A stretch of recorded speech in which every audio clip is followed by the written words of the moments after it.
Bring your bowl. All right, well, I'm glad to be here again today. I'm ready for Sunday school class. We had the three of us that went yesterday. We had a great time yesterday. Yes, we did. It's one of those things, you know, if you've gone, especially as good as yesterday was, that was one of the best ones I've been to. Again, next time it rolls around, I invite you to go with us. I think you need to go at least one time. Meet the other pastors. You know, you've seen a couple of them. They've been here, but meet the other pastors, some of the other people in the congregation. We got to fellowship with Paul James Sound because that's their home church that we were at. Mike Blanton's brother. It's just a good thing to go to and get to meet some of the people that you might not get to see that are in our conference. So, everybody ready for church today? Amen. So am I. Brother Mike?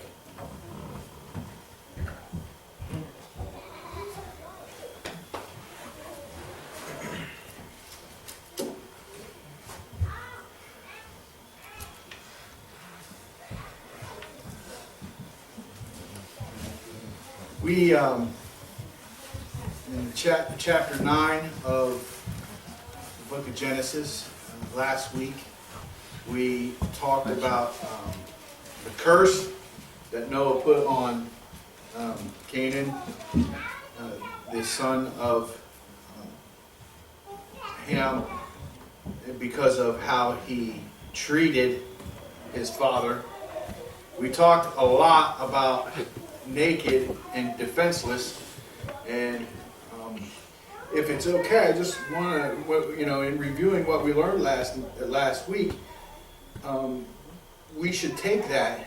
I want to touch on that again because it was very important.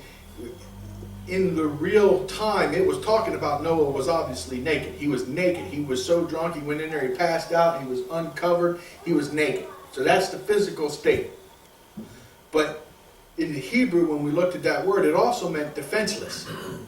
And it also meant, so it also had a picture in that when we are living in sin, we are naked. We are defenseless. He was in that condition because he was drunk. Because he did something he wasn't supposed to do. And when he got into that condition, he became defenseless. And then a whole series of events took place afterwards. And I keep thinking about the song, the country song about how Third Rock from the Sun, and how just things just keep spinning and they just get out of control. You know, it just keeps spinning and spinning and spinning. And all it takes sometimes is just one little thing. And we talked about last week about how the devil, the picture, when we put a picture of the devil in our head, he looks gross. He's a grotesque red fire, you know, blood everywhere probably. When we think about the devil, we think bad. We think really negative things, ugly. But he's subtle. And he was the most beautiful angel that was in heaven. He's not ugly, you know. So he starts off with these little small things. The small things is what gets us. Because then the small thing, we say it about a lie. You say a little lie, and then you have to say 150 lies just to cover up that little itty bitty lie. And the next thing you know, you're not keeping track. Everything's out of control. And so Noah did something that got out of control. And we spent some time talking about that particular word. And then, like Brother Cletus was saying, there's a purpose for that story to be there. I don't think that it would be fair to say that in all the wickedness that was taking place before the world was flooded, that nobody had ever done that before. But there was a reason why we heard this particular story. You know, because first of all, Noah was a righteous man. Remember? It's the reason why God saved him. This is the reason why God saved his house. It was because he was a righteous man. So we walk away with some purposes for that story. Number one, righteous men, we're gonna slip. We're gonna backslide a little bit.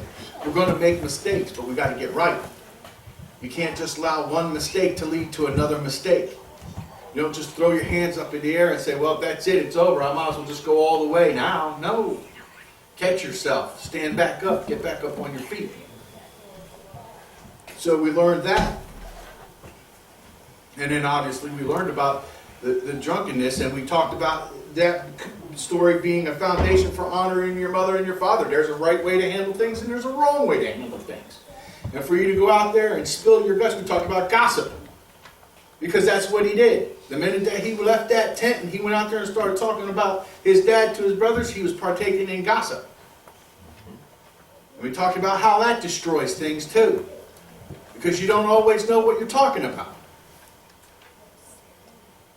And so we ended up talking about that. We talked about the curse, and then we didn't finish chapter 9. So we have 2 verses left to go, verses 28 and 29. Anybody want to say anything before we go forward about our little briefing? My brother Billy's back there. I'm good, buddy. Just making faces. Okay, verses 28 and 29. And Noah lived after the flood 350 years. And all the days of Noah were 950 years, and he died. And so we see that he lived 350 years after the flood, 600 years before the flood. And when we talked about this too last week, because and I knew that we were getting ahead of ourselves, but imagine that you're Noah, and you're the righteous man that was saved, and your house was saved, and you spent 600 years witnessing all of this evil stuff going on. I mean, you're the only righteous person. We've touched on that now. I don't know how many times we're saying this. Imagine that. Like, right now, you'd be the only one in this church, all by yourself. There was nobody else on the planet that was righteous. Nobody else that God found favor in whatsoever. He was all alone. Everybody else was living in complete and utter sin, with no faith at all. 600 years of dealing with that. Then the flood, right? Then, you get blessed coming up off of that ark. You get blessed because you get told, my whole planet is all yours. Go ahead and replenish it. Fill it up. Spread your seed. Getting to the seed. So, I mean, that's a blessing. And here you're sitting there thinking, things are going to be good now, I don't have to worry about people making fun of me because I believe in God. It's just me and my family. And then you watch wickedness come right back into the world. And it's because it was your son. I just can't help. I mean, sometimes our children do stuff that embarrasses us. And sometimes, you're like, I really wish, you feel the pain of what they do sometimes, because it's like, that's my name too, especially if it's the boy. It's easy to say, especially once they get married and they take a different, I don't know her. But the boy, he's Orion, man. There ain't no getting around that unless he decides to change his name, and that'll happen over my dead body. But I'm just saying. Now Noah is sitting there watching, and then his son does this. And he lives for 350 years, so he's seeing the curse of Canaan, and he's seeing these people being born, and he's seeing the replenishing, because you're figuring every 17, maybe every 15, 16, 17 years, bam, another generation. Bam, another generation. Now that goes on for 350 years, so how many generations do you think he gets to see? Quite a few. And he's watching it all go downhill. And I'm just wondering what the condition of his heart was. Go ahead, brother. I thought about that myself, and I'm thinking that it's even compounded that it's happening at the end of his life. You see people when you're if you live to be a ripe old age, and okay, the end is coming soon for this life. I believe you want to leave out of here the best way you can with things in place like they should be. It went like this at the end of his life, and he had to be miserable over that. You think about that, he's witnessing all of that, right? And again, I always try to compare it to reality so that it hits a little harder. you know, in your heart. The two greatest days of my life were when my kids were born, right? I mean, that's usually how a parent feels. That's one of the greatest moments is when you have a child. And you're sitting there and you're loving your children and their children are important to you. And then they start getting older, you start getting older, and I'm looking at this world and I'm thinking, did I set them up for failure? This world is not an easy place to live. And it just seems like generation after generation, they keep saying, it's getting harder and harder. We may not have no depression, but I bet you the crime and stuff and all this filth, that wasn't around during the Depression. They didn't have the computers and the people that are preying on the children, trying to take little girls into sex trades. You know, yeah, they had the Depression and they had issues of their own, but this world is getting increasingly worse and worse. And just as a parent, it's like, what did I do? You know, sometimes I ask myself that question, what did I do? You know, and then you just fall back onto the rock, right? You just fall back, okay, well, I'm going to teach them the way that they're supposed to go. I'm going to give them the information that they need to have, and then I'm just going to have to believe in God and let God do what God's got to do. You have to be God's witness. You have to do something. Ultimately, your solace you take in this, knowing what we know about this, and knowing that the Bible says that's what's going to happen anyways. Yeah. It's the truth, is that you're preparing them for the next world. That's right. And that's the best that you can do. I just hope that in the transition to the next world isn't a painful transition, you know. And I hope I'm not here to witness it. I hope I go first. You know, I mean, there's a lot of things that a parent hopes when you start talking about their children. And at the end of the day, when I'm sitting there thinking about Noah and I'm comparing how I'm thinking about my kids and I'm thinking about him looking at him and saying, you know, whatever, I don't think that my feelings, I think they pale in comparison. This man is sitting here watching the start of all the wickedness all over again, and it was his son.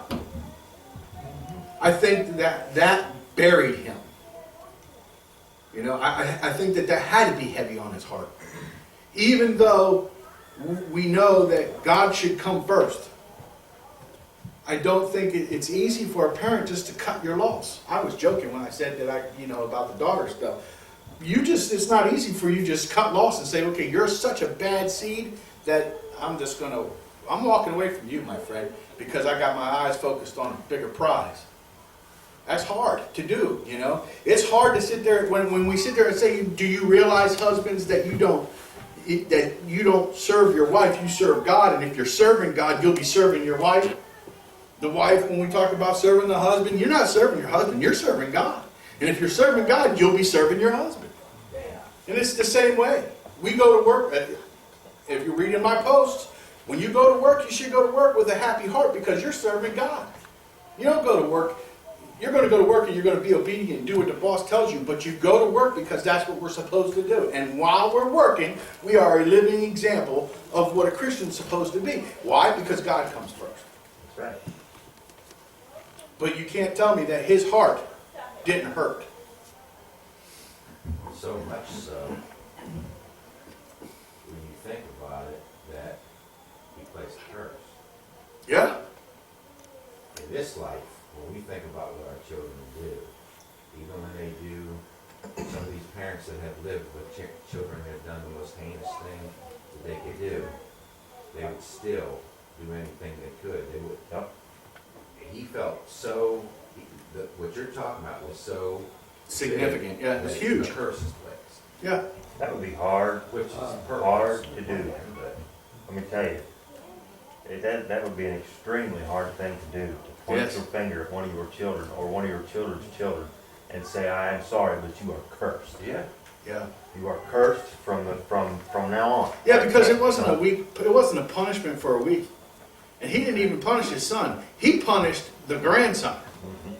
And all of the generations. It wasn't just I'm going to put you in the corner for a couple of weeks.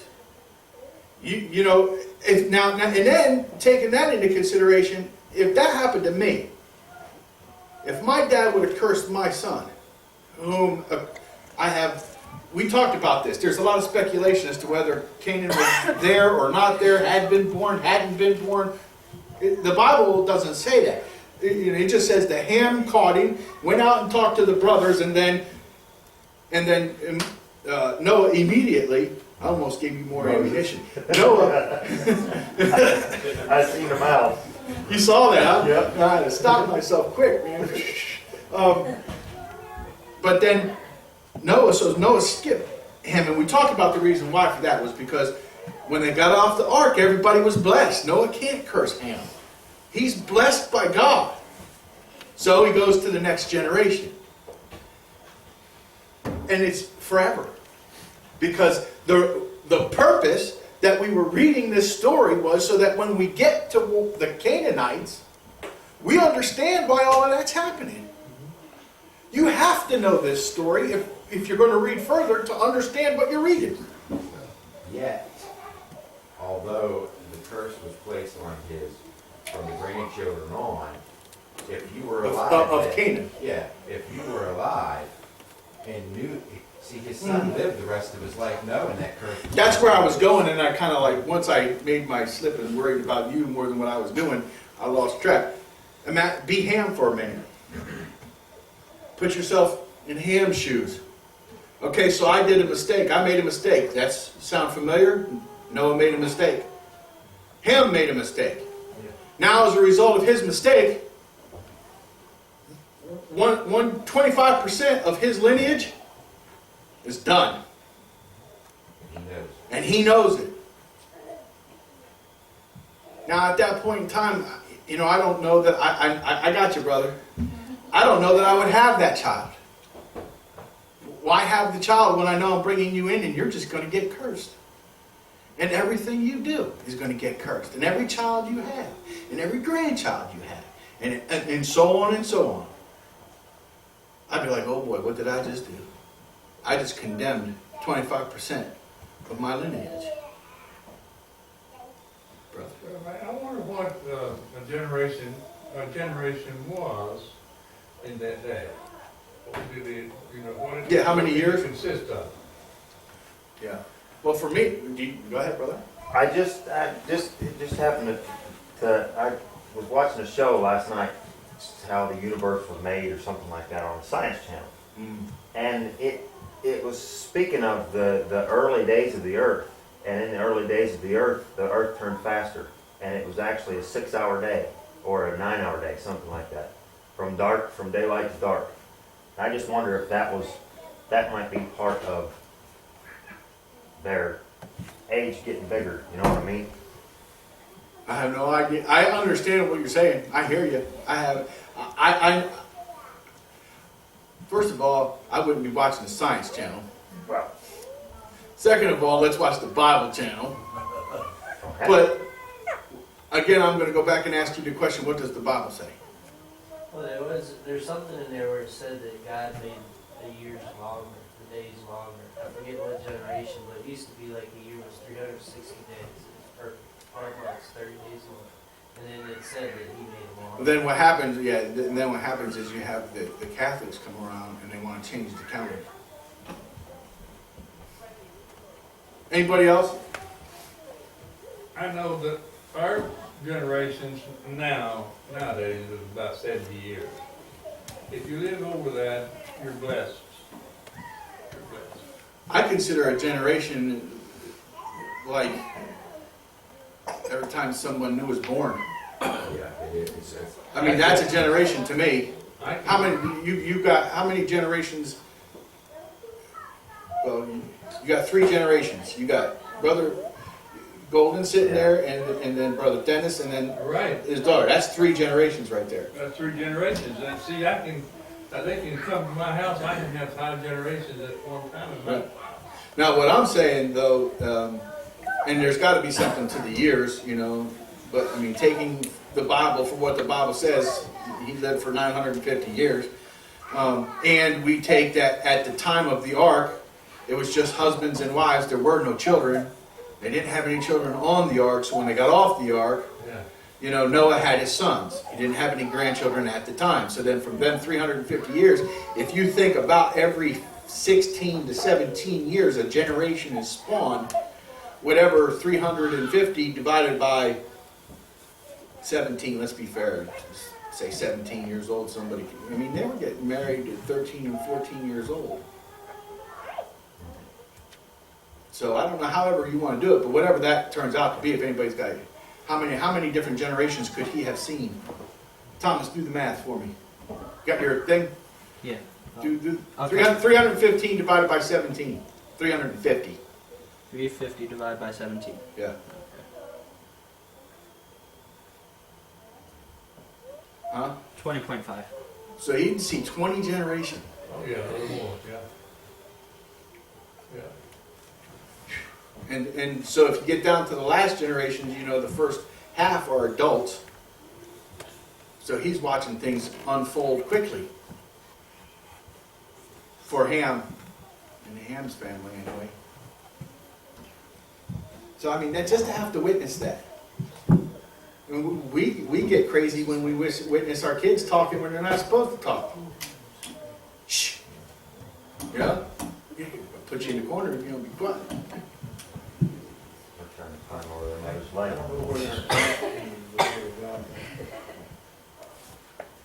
think I've heard, I don't know, I've never read it. In time, men will be weaker but wiser.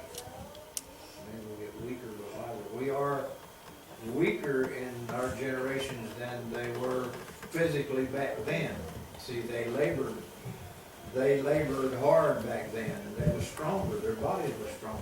We're weak right now, but knowledge is so, look at the advancement of technology, look at it. I mean, these kids, give them a computer, give them a phone, and, you know, they can just, They can rule the world. tremendous what they can do, tremendously, you Yep. know, they can do. Give these kids a phone and see what they can do with it. Look at the technology. They're wiser now than they used to be. And that, or more stupid, depending on how you want to look at it, because all they got is a phone. The act of, do you know what my stepgirls who are in the 7th and 8th grade came home and told me the other day that they're actually taking handwriting out of the curriculum. You don't have to handwrite anymore. You don't have to write anymore. There's no more cursive. That's what it is. You know, they don't need to learn how to script because everything is text and computers. Now I'm thinking to myself, now, yes, there's great things in technology. You can do great things, but are they getting smarter or more stupid? Because what are you going to do when you have to actually write something? And you're 25 years old and you're writing like a 3rd grader. Actually, you're not even going to write. You're just going to print, and it's going to look crappy because you don't even know how to write.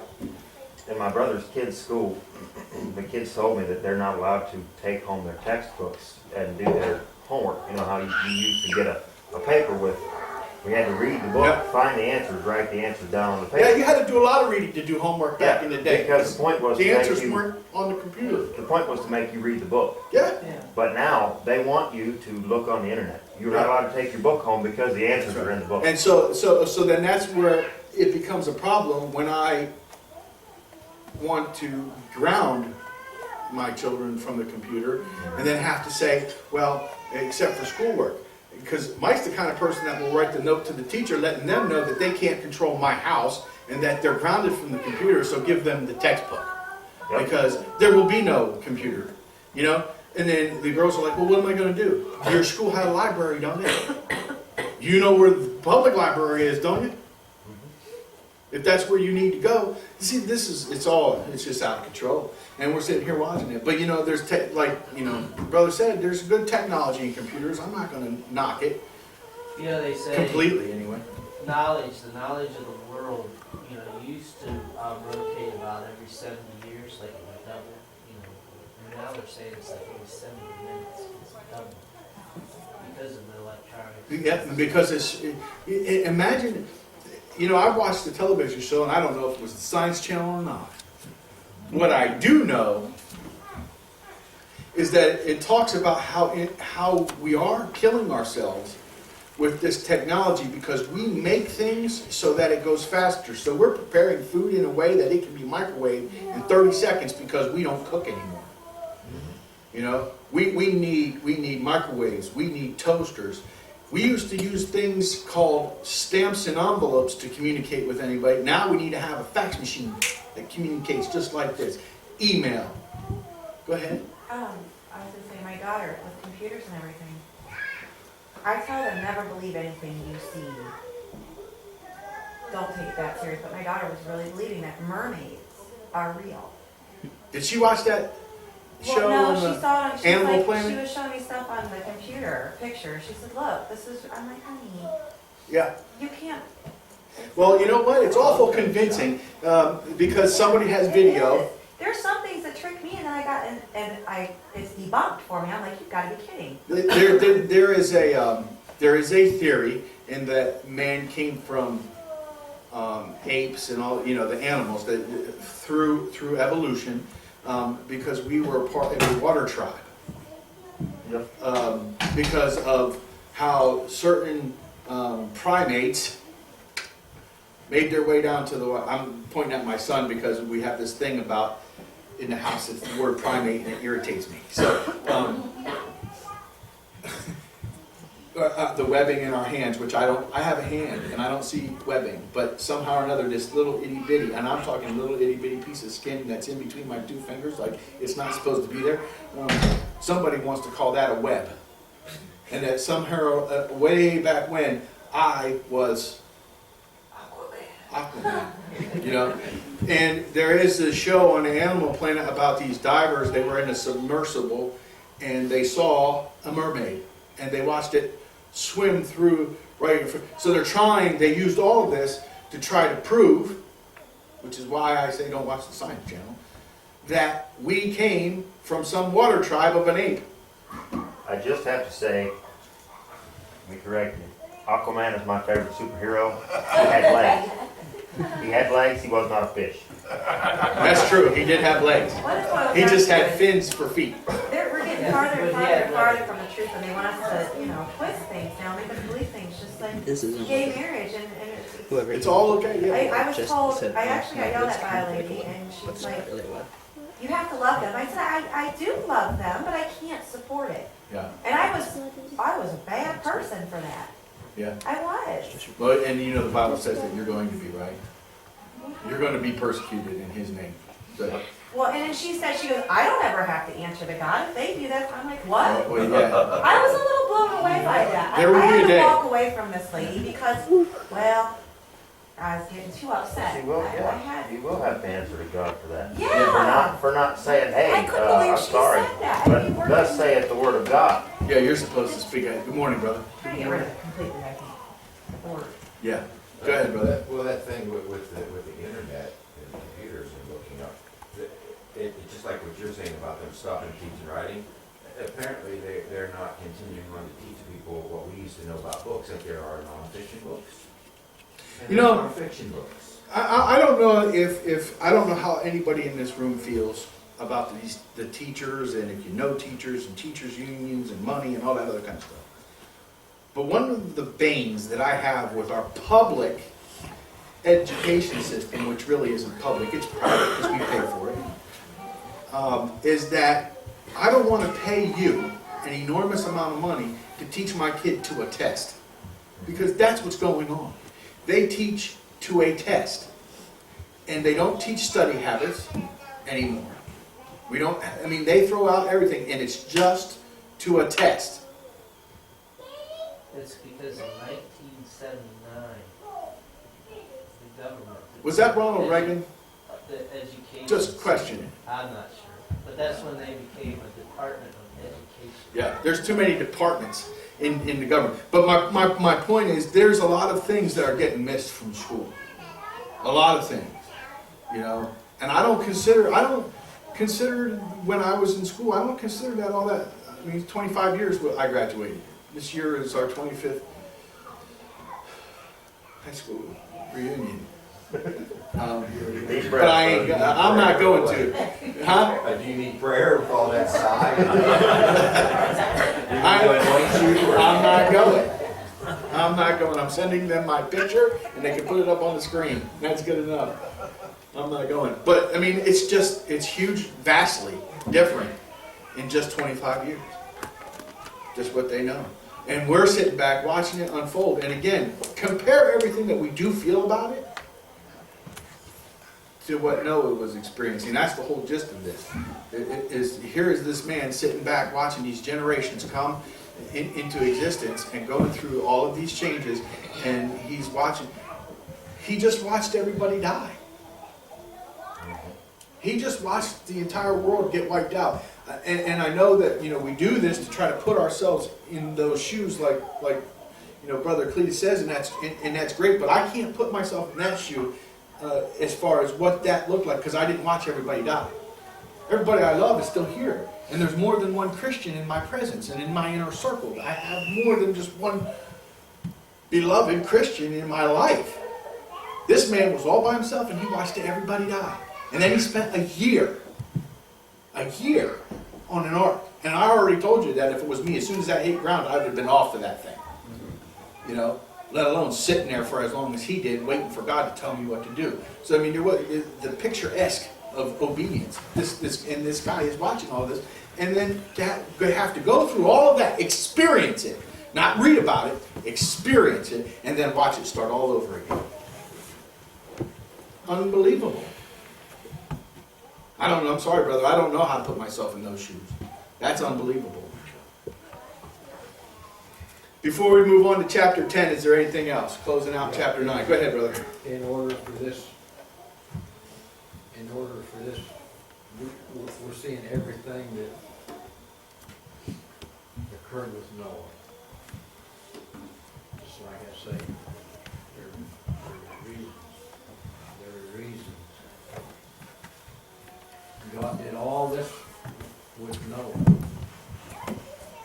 in order to bring the curse down through the generation on the Canaanites. God knew that.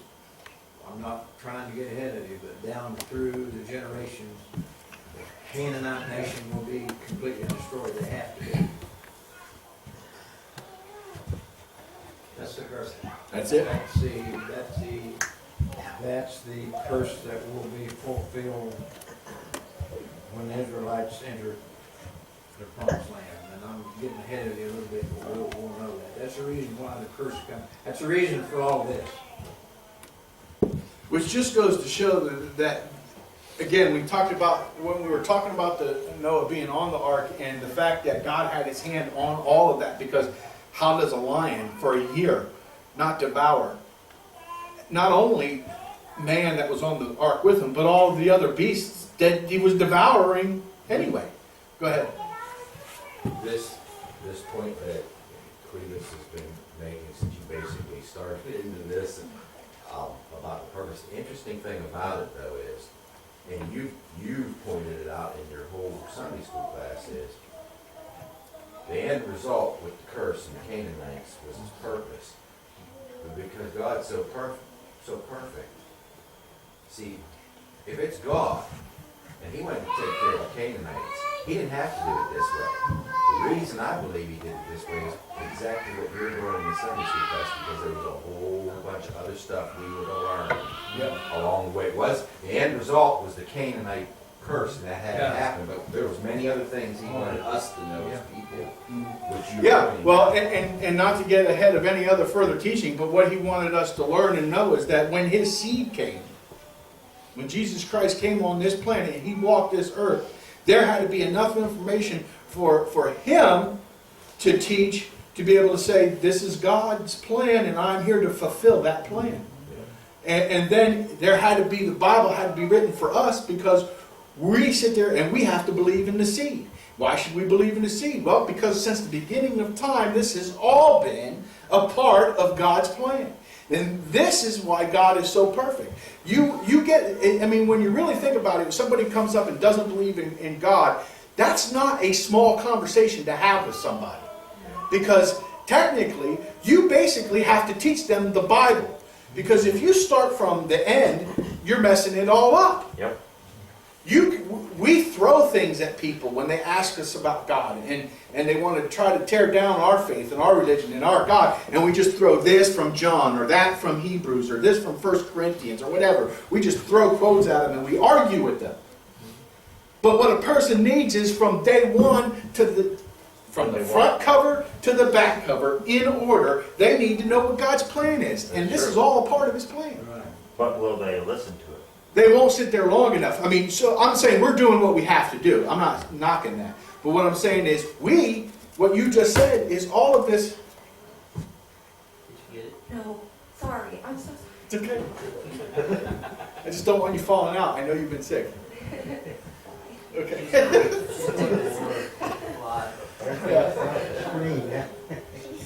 All of it is, so, you know, and the fact that it's in order, and we're learning the stories because we're learning this now, because we're going to get to the Canaanites and then the Canaanites, and there's going to be consistent progression up until the time of Jesus Christ, and then there's a progression after that, to the book of Revelations. You have the beginning of the world in the beginning of the book, and you have the end of the world at the end of the book. Yeah. It's perfect. His plan is perfect. So we have all of that. Anything else? Moving forward. Chapter 10. Just because we're at the beginning of what's the matter. Just laughing about what we talked about. Oh, I'm going to get to it. I'm going to end on that note. They don't know it yet, but yeah. We're going to end on that note. God is good, and I'm just telling you all that right now. He is good. He takes care of things. Like I said before, when we get to a new chapter, I think that's where I'm going to just stop and make sure that we review the things that we've got up until this point, so that we don't forget, because repetition is good. Genesis, which means beginning or origin. The book was believed to be written from 1446 to 1406 during the 40-year period while the Israelites were wandering in the desert. It's a foundational book. Chapters 1 through 12 are foundational events like what we're talking about here today, the flood and all of this that's going on in Noah. And you have the nations over the course of about 2,000 years. Then chapters 12 through 50 are foundational people, and that spans the course of about 300 years. We have read about many foundations already. We see the foundation of good and evil and light and darkness, the foundation of marriage, predominantly in the very first number of chapters we went through. We saw that with Adam and Eve, and Canaanites, and how the lines of Seth weren't supposed to be crossing with them. We see how the foundation of punishment and consequences, and how how God punished the serpent and promised the seed. We showed the foundation of his structure as he put in place the head of man is now the head of woman, and how he punished. We saw adultery for the first place because they served the serpent instead of serving God. So we saw that foundation. We saw the foundation of sacrifices coming up as they were ejected from the Garden of Eden, and we also see that taking place as Noah came up off the ark. We saw the foundation of being unequally yoked as another reason for the flood, and how Seth's line crossed with Cain's line, and they weren't supposed to do that, and that upset God. We're supposed to marry inside the faith. We saw the foundation of the heart, God's intention of the heart, what's in your heart, because we saw that when Cain's sacrifices were selfish, and why his sacrifice wasn't up to par as compared to Abel's sacrifices, because Abel gave of his heart, he gave abundantly. He gave God exactly what he wanted. He wanted the fattest, he wanted the best, and Cain went above and beyond. And that brought favor from God. Cain was selfish, and he didn't offer anything with a pure heart, and God didn't appreciate that, and that's what led to Cain killing Abel. So we see the foundation of what's in our heart, and that our worship needs to come from our heart. It's not lip service. And the only person you're kidding is yourself, because a lot of people worship God and they give lip service for our benefit. Because we'll sit there and say, oh look, what a righteous man. And you can fool me, but you can't fool God.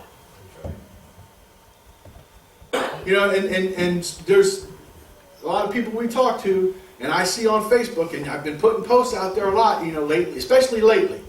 There's a lot of people that say God, God, God. God, God, God. I love God. God, God, God. And then They turn around and they go doing something else. Yeah. You know, that you need, there's going to be an issue there. It's what's in your heart. And God knows what's in your heart. And he knew what was in Cain's heart. And there is in the foundation.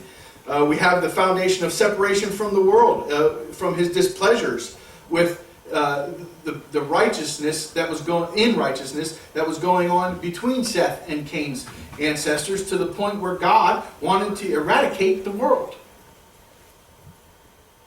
We're not supposed to do that.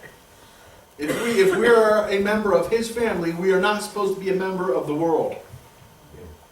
You can't do both. And I'm sure that as Noah was getting on the ark and his house was saved, there probably was a lot of good people that didn't make it. I mean, there was a lot of wicked. We talked about the giants and we talked about how they were all killing folks. But there was probably people, including children, that were just minding their own business. There was a lot of animals that were just grazing in a field, minding their own business. But they didn't make it. Because being good isn't good enough. God has showed us the foundation of obedience through Noah and what that means.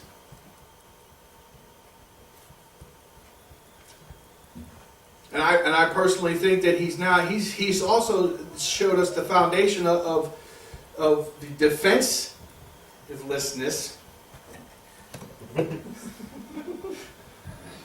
I blew that word up, boy. In the dictionary, well, yeah. Yeah, I'm sitting here trying to think of the right word, but you know what I mean. I think with this activity with Noah, we can see the foundation of drunkenness, and we can see the foundation of being defenseless. There it is.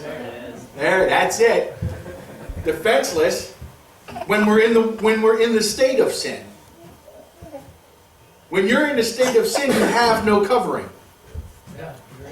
That's what that means. If you recall, another definition of that word was exposed.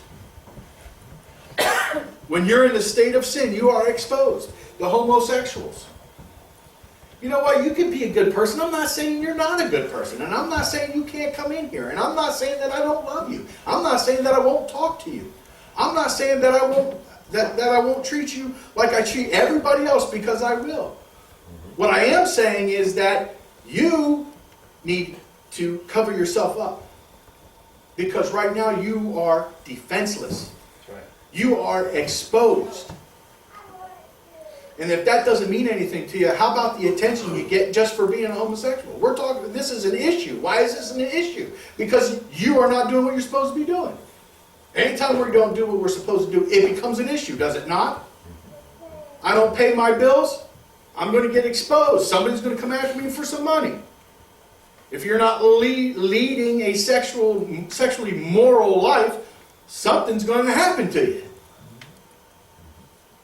Why? Because you're exposed. Look at our politicians. They're powerful people, right? Powerful people in Washington, D.C., and yet it may happen for years, but eventually, don't they get exposed through some carelessness? Something happens. Amen.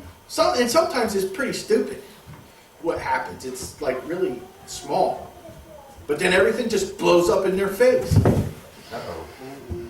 She's good. Saved the day, although she's really trying to deflect the attention, boy.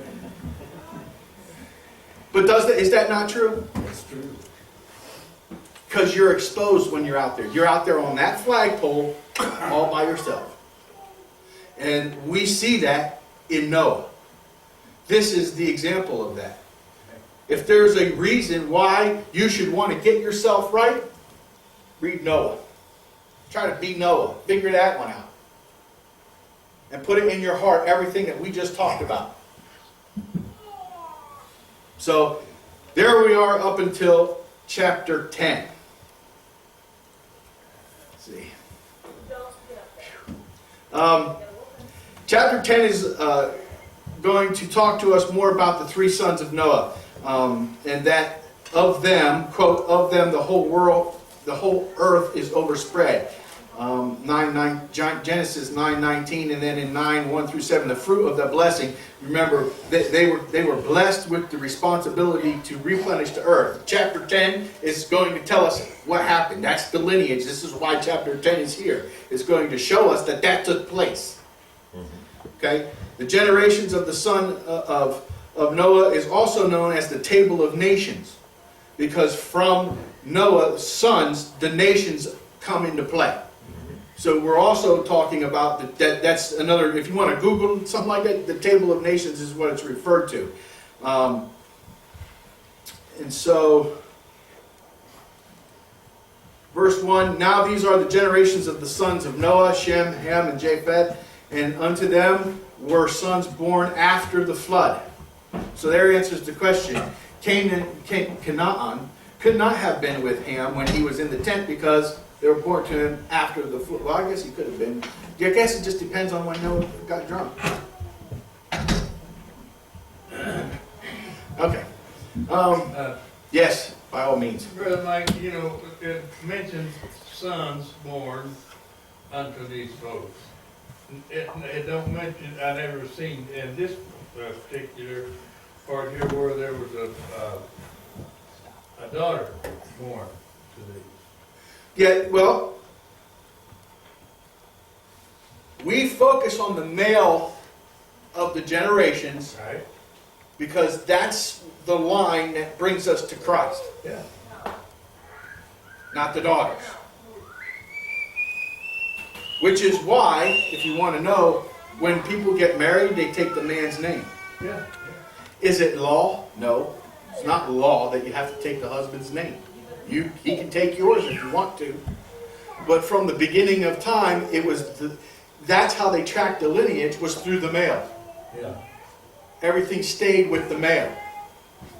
So that's why the women took the men's names. Thank you very much. You're welcome. Do you want to know where I learned that from? J. Vernon McGee. That's good. That's good news right there, Jack. I've read it. Man was Oh, yeah. Huh? Man was first. I think that had something to do. Yes, it did. I'm talking about, like, you know, what he was saying throughout the whole, because that's just how they tracked the lines. Yeah. Everything went through, like from Adam to Cain and then Seth and everything. Yeah, there's girls. Girls are born into it, and they produce the next seed. But then we move to the man, because then those are the dots Yeah. that we're connecting. Okay, so we see we're reminded that there was only 4 men. That's autocorrect, by the way. I know how to spell the word 4. Men on the planet, and the world was repopulated in the time after the flood. And then Genesis 10:2-5. The sons of, I know I have this. Here we go.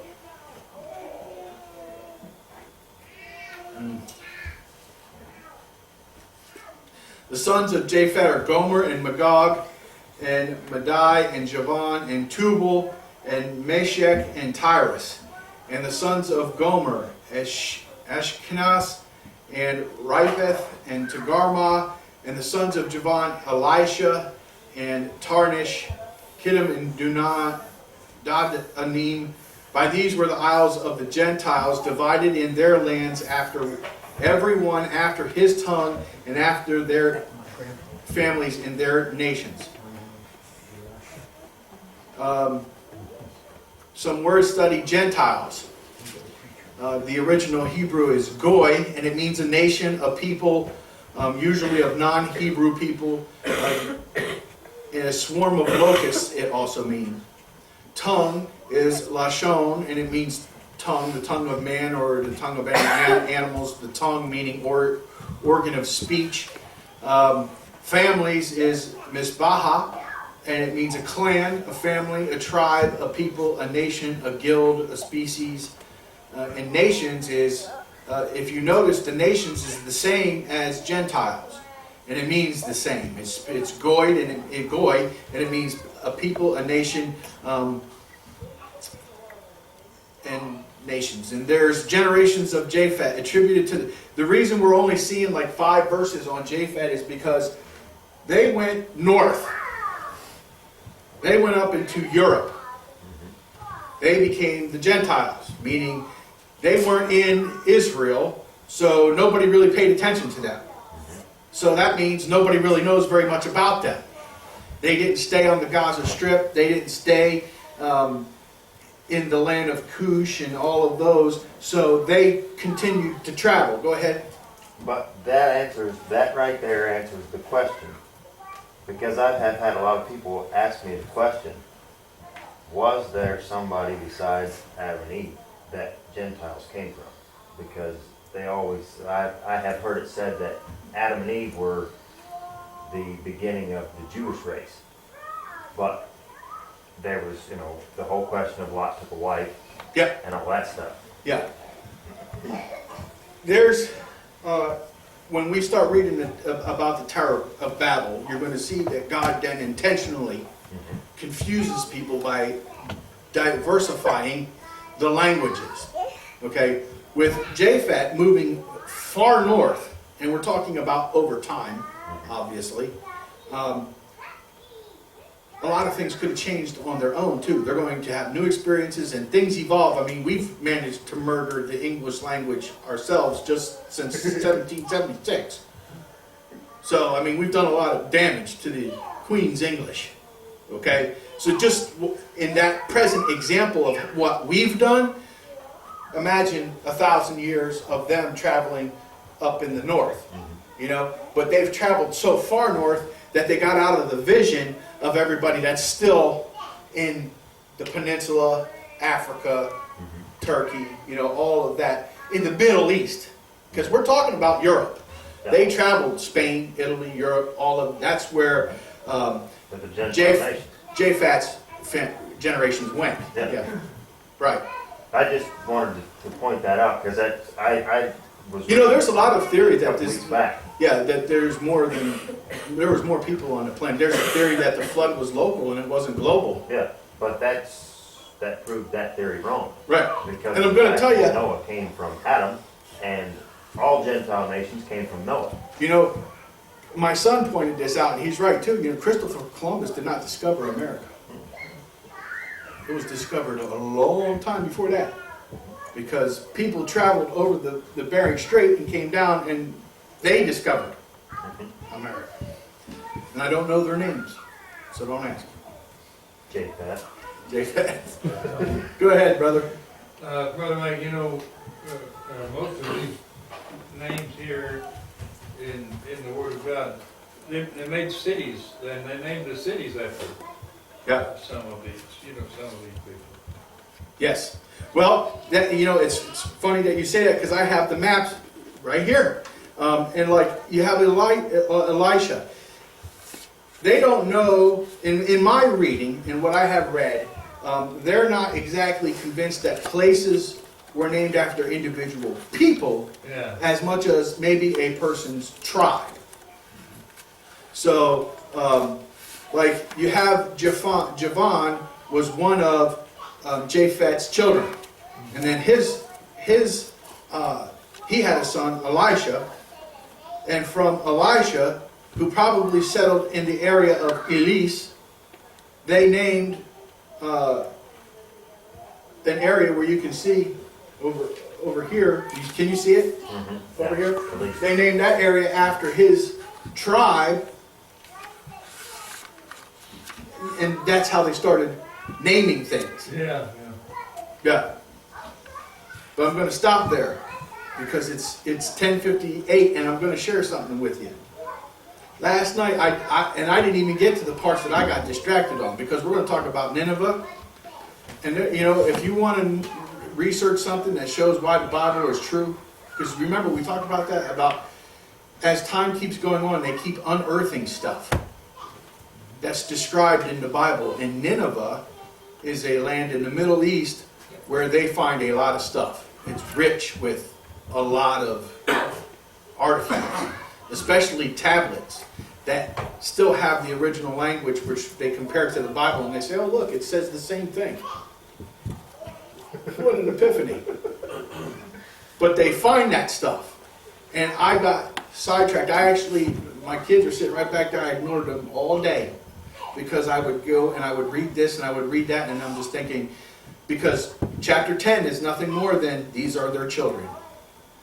And I'm thinking, I told Randy, I said this morning, I said, I'm going to blow through this class in about 10 minutes, and I'm not going to know what to do for 50 minutes. Because all we're going to talk about is so-and-so's kids. And that's it. And we didn't even get to chapter 10 until 10:35. And here we are at verse 5, just ending with Japhat's kids, and it's 10:59. So I think I'll just let God handle things and stop worrying about things from now on, because that's why I say he has total control. But since we are at 11 o'clock anyway, we might as well just go ahead and skip church. We'll just go home now. You just keep taking it an inch and an inch further. Yeah, I figure I'd run with it now. Go ahead and take 5 minutes, 11:05, we'll start service.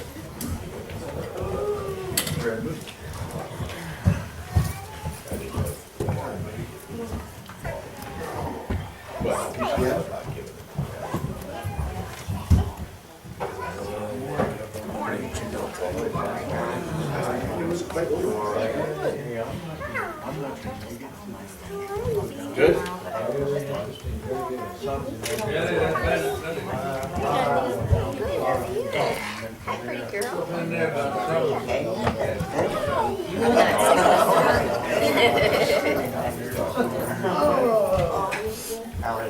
Well, you know that if you don't talk in tongues, you're not saved.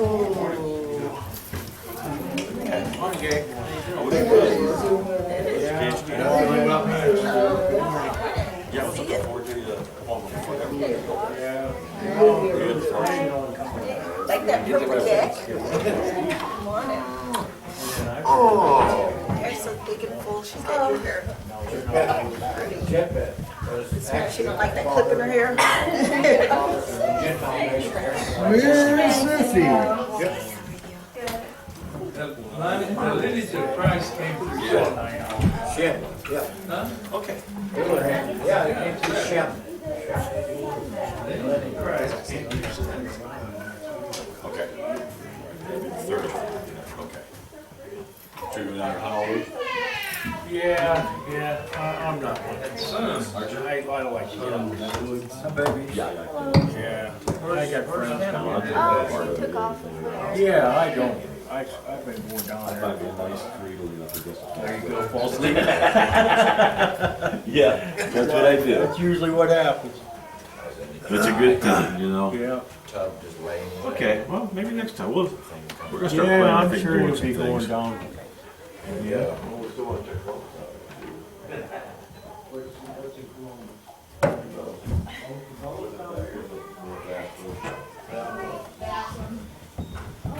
Sorry. 13. Yesterday. Hotel room here. Hey, snap. Actually, come down.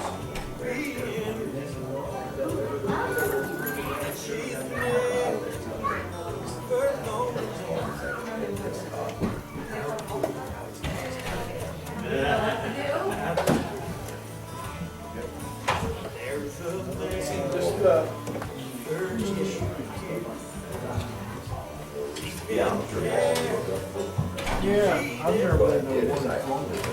No, I haven't either. How are you? We drove by it yesterday. It scared me. Yeah. I don't think it looks as big as that. I bet you were wishing Mike was here. I thought about that. I could have had you. How are you? Good. Hi, baby. Where's the lady at? I Oh, wanted she's in there playing. That's all right, let her play. the other night, and I sent her, I just see the number up there, so then I called back, and I leave a voicemail. I know she just hit my button by accident, maybe she was the one called out, maybe she hit the button. Nothing wrong with it. Gary's not gonna be able to do that. Not When is that? Get a head down to When is Cabela's? Saturday. Oh, yeah. Saturday, 30th. My son was planning on coming home. Thanks.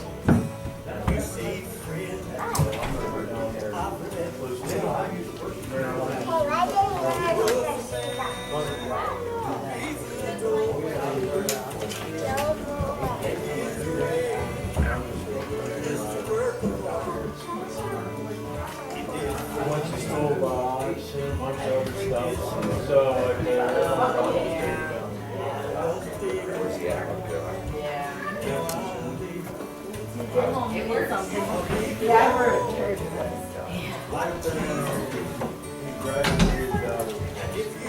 Yep.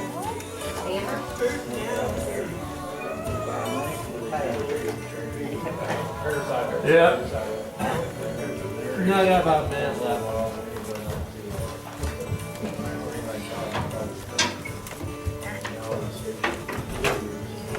Been down there where he's at.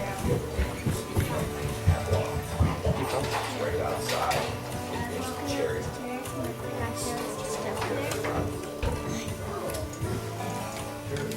Yeah. I don't know if Cherry still has a base there now. It's Whatever you guys look I don't know, I've only looked at it once or twice on the map just to see where Havelock is. And Havelock is just the city that's outside of there where my dad was in the Marines at that time, so. Let me know in advance so I know to bring my game. Yeah. Before 7 o'clock in the morning on a Sunday. Actually, no, before 5 on a Sunday because I would have to make sure my bike doesn't get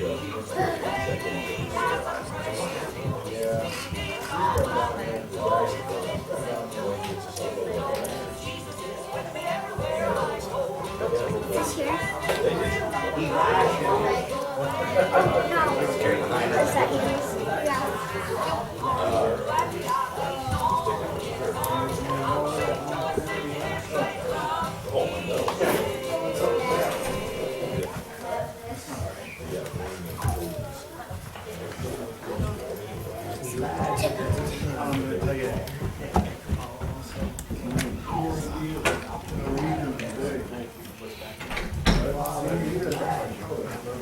But you're saying every one time, not like a week.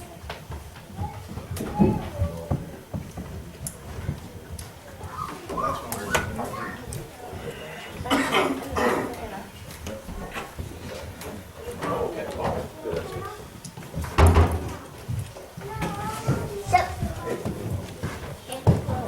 Elisha was my grandpa. He was your grandpa?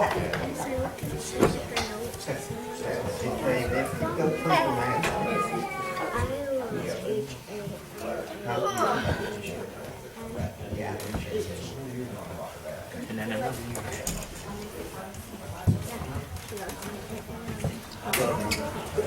Sorry, brother, never step on your toe.